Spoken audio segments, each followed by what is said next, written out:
So, a couple of weeks ago, I sent out another batch of emails to MPs. This time it was to ACT. Now, I got a response back today, and it couldn't have come at a better time.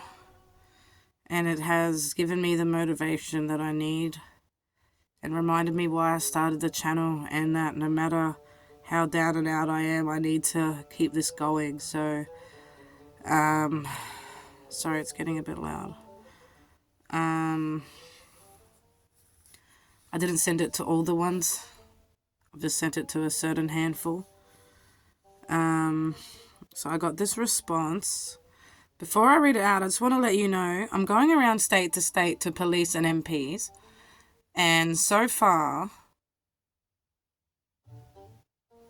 every bunch that I've sent, whether it's a group of police or a group of MPs to every state, has had a response from that bunch. So if I send it to all the Queensland MPs, I'd get, at least one response. If I send it to all the WA cops, I get at least one response from them. Like,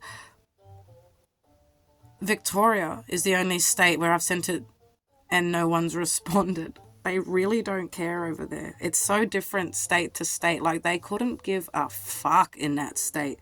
As someone who has lived in every state of the country, you can see how different it is and how different the people are. And I can tell you, I've never experienced anything like that. Like, every time I've lived in that state, I've been traumatized. Anyway, this is from an MP in the ACT. Dear Chloe, thank you for reaching out and sharing your powerful story and experiences so openly.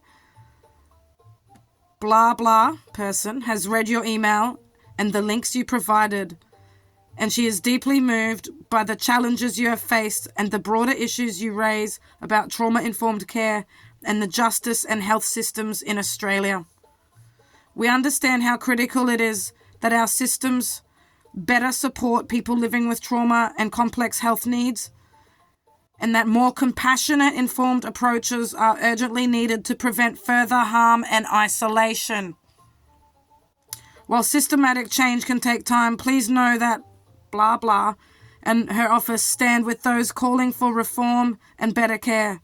We appreciate your courage in speaking out and the creative ways you are raising awareness through your music and advocacy. If you would like, Blah's office can explore ways to connect you with relevant support services or advocacy groups that may be able to offer additional assistance. Thank you again for sharing your voice and story. We are committed to listening and supporting efforts to make our community safer and more understanding for everyone. Kind regards, person. So,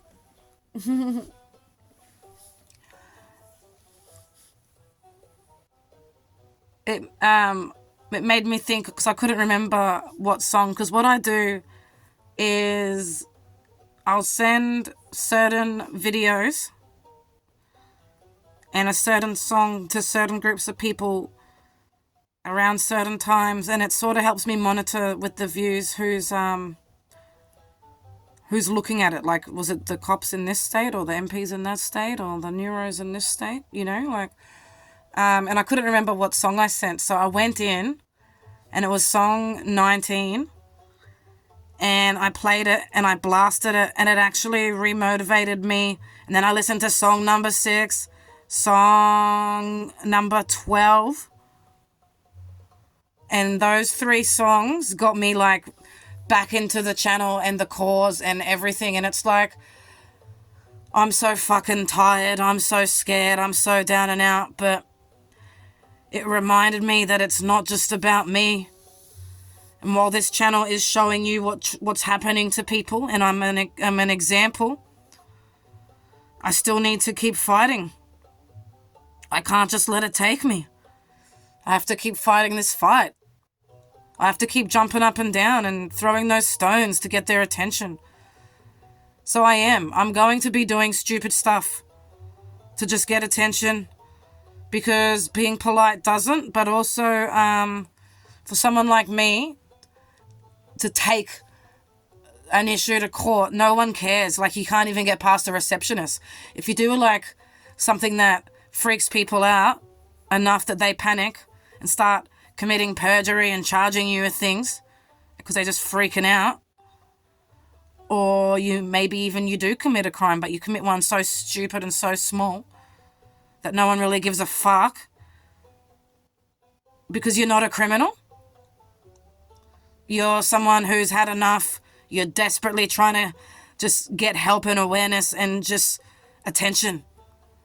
So I'll take whatever comes. And this email has reminded me to just keep going, you know?